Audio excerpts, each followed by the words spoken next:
What's up, everybody? Coach Mills here, coming at you with a brand new Halo Infinite video. And in this video, we have to talk about 343 addressing the imbalance between controller and mouse and keyboard, what they may or may not do, what they should do, and everything that we got to break down. There's a lot, so we're gonna jump right in. But the GameLeap website's the best place if you want to quickly climb to Onyx and beyond. We have in-depth tips, tricks, guides, and so much more. So do yourself a favor and go check it out right now down below.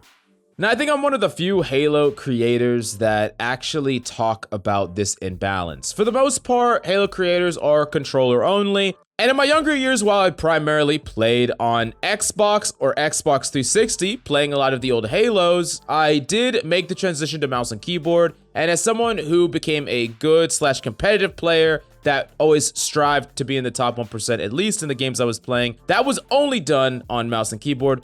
Never on controller. I never actually went try hard on controller, only mouse and keyboard. So personally, I would like it if all that time and effort I put into mouse and keyboard was rewarded in the games I play. And that's why I would like it if Halo supported enough balance to where if I climbed very, very far with mouse and keyboard, I could be a top 1% player of the entire Halo population. And that's really not the case as it is. I broke this down before, but all of pro play is controller, and the majority of people in the highest ranks of skill are controller. And the average and the high-end accuracy percentiles on controller are just blowing mouse and keyboard players out of the water. But that's regardless of the point. The point is, specifically, 343 has been neglecting the mouse and keyboard fan base. Specifically, they don't include things like red reticle. They see the imbalance in the power levels, and instead of trying to even make a hedge, right, like I've talked about before, even 30% of pro players being able to use mouse and keyboard, maybe even 10, 20, something that's less than like absolutely nothing. Because if we look at other esports games like Apex or whatever the case may be, you could be on either platform, and if you are a hardcore competitive player, you could participate in the pro scene just fine. And I like that kind of balance, because here's the thing.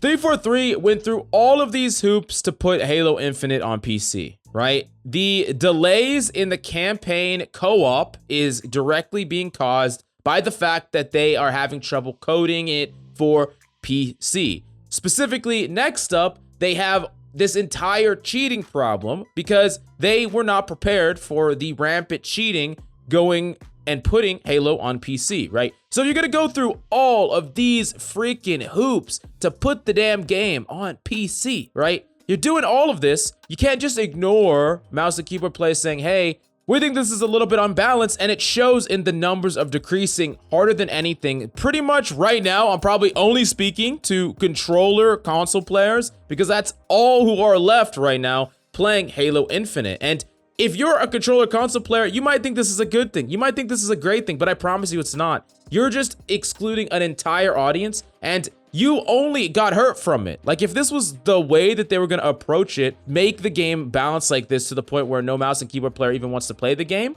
then they shouldn't have brought the damn game to PC in the first place. Like, they are only hurting you with all the anti-cheat problems and all the campaign problems, and bringing you no benefits, not bringing any benefits to the community, and not actually increasing healthy competition, right? But jumping into the article, they said that the feedback first is controller players believe mouse and keyboard players have the advantage, and mouse and keyboard players believe that controller players have the advantage. So as someone who has also tried both, I grinded through controller as well and grind up in rank. And of course, I'm primarily a mouse and keyboard player. We looked at the statistics. We can look at the pro play, whatever the case may be.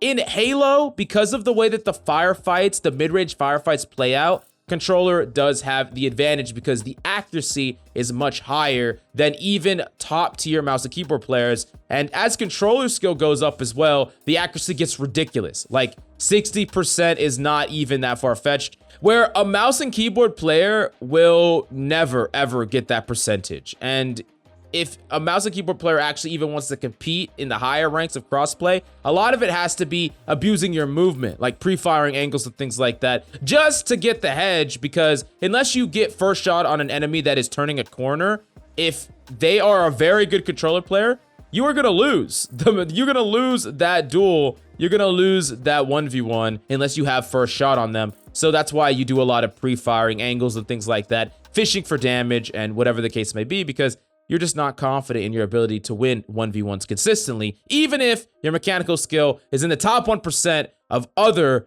hit scan oriented games, which that's the frustrating part, because if you have very good mechanical skill, doesn't transfer over and make you a top tier player here, or a top tier aimer anyways. But that being said, mouse and keyboard have certain advantages, and I think that if they enabled something like Red Reticle, and perhaps they created a situation where there were some incentives to be maybe a little bit more precise. I talked about maybe a headshot multiplier, or there's a lot of different balancing they could do with weapons, not touching aim assist or anything like that. They could give a slight amount of bullet maximization. They could do a lot of things that would just slightly bump mouse and keyboard. And they don't have to do it a lot. They could just do it a tiny bit and then just analyze. They have all this data, all these statistics. Just analyze what this does for all games. How does this affect things? How does this move things? And then they could say, okay, maybe we need to tweak it here or there, because that's ultimately the big problem and debate with controller and mouse and keyboard. In any game, the devs get to decide who is effective and who is not on whatever platform,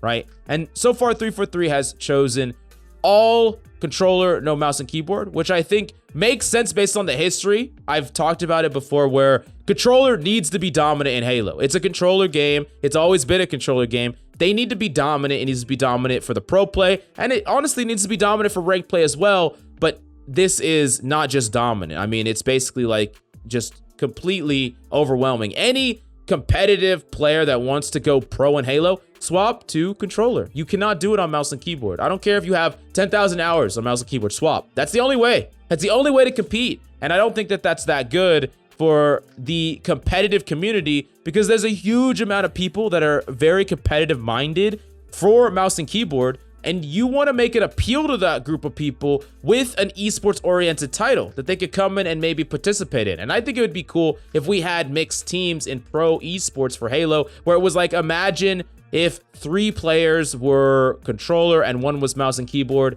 and there was like maybe a certain weapon or a certain role that that mouse and keyboard player filled that made them really good, that made them strong, that made a lot of sense. And I think that that would create some cool diversity in the teams, and it would just be a really cool balanced esport. But they said this, quote, "We are aware of the sentiment between controller versus mouse and keyboard effectiveness and are analyzing the data now to find precise answers. Looking initially at the data, we can say that it's not a black and white issue, as each input method lends benefits to different aspects of the game. This isn't a single topic with a clear-cut solution, but we plan on addressing any disparities as best we can, while still playing to the strengths of each input. Look for more on this on the topic in the future update." Now, this is actually interesting, because this is the first time that they've actually admitted that there's an imbalance, and it's something that they need to solve, when before they were just like, we don't fucking care about your imbalance. That's kind of what it read across as. That's what the whole Red Reticle post read across as. And the interesting thing they said in here is addressing any disparities while playing to the strength of each input. And I think that that's the right approach. Like I talked about, my perfect esports situation would be like a 3-to-1, right? A pro team, or some pro teams have 1 single mouse and keyboard user to 3 controller users, because there is something that they're better at. I'm fine if the mid fights controller players are going to win those. I'm fine, but I think that there should be some sort of ways in which you can abuse a mouse and keyboard's movement and mobility, because they're going to have slightly better of those, and the ability to flick very quickly. There has to be some way that you can balance either the weaponry or the items or whatever to make use of that in a way that actually turns into tangible value in game. I'm not a game developer. I'm not going to pretend I know exactly how to make that work, but I do know that some small things can change and all of the sudden make mouse and keyboard a lot better, a lot more effective. And I think that this is a very important thing, because if we're going to go through all these hoops, then we need to actually make mouse and keyboard at least slightly effective from the highest level of play, and just in general from trying to be a competitor, it has to be. And if you don't want that to be the case, then you are doing a disservice to just all of the console players for even introducing Halo Infinite to PC in the first place, because of all the problems that have come with trying to make Halo Infinite a PC release. So yeah, this is my overall argument about why they need to do something about this. They have acknowledged it, they've talked about it, and I think it's interesting how they're going to try to find differences in either or to strengthen their strengths and making them unique with each other. So they're not just going to try to make them feel identical in effectiveness. They're going to make mouse and keyboard feel fundamentally different. And that makes me think that they're not going to nerf anything like aim assist or anything like that, which is a good thing. I don't think that they should do that at all. I do just think that they should find other ways to make mouse and keyboard a little bit more appealing. But I really want to hear your opinion about this, specifically the opinion of people that are console players. I know that you are going to be way more loyal to, of course, controller, and that makes a lot of sense. And I understand why you feel that way, and I know that it's frustrating playing in other games where maybe the controller is not as viable as mouse and keyboard. And I don't think that we should change that about Halo, just a little bit. Give mouse and keyboard just a little bit. But I want to hear your insight, your opinion. Do you agree? Do you disagree? Let me know why down below. And if you were in charge of balance, how would you make the mouse and keyboard more effective without touching controller? What would you do to mouse and keyboard to make it better and not actually hurt your controller counterparts? I want to hear your opinion about all that down below. And the GameLeap website's the best place to pop off and become absolutely cracked. In-depth tips, tricks, and guides, and so much more. Do yourself a favor and go check it out right now down below.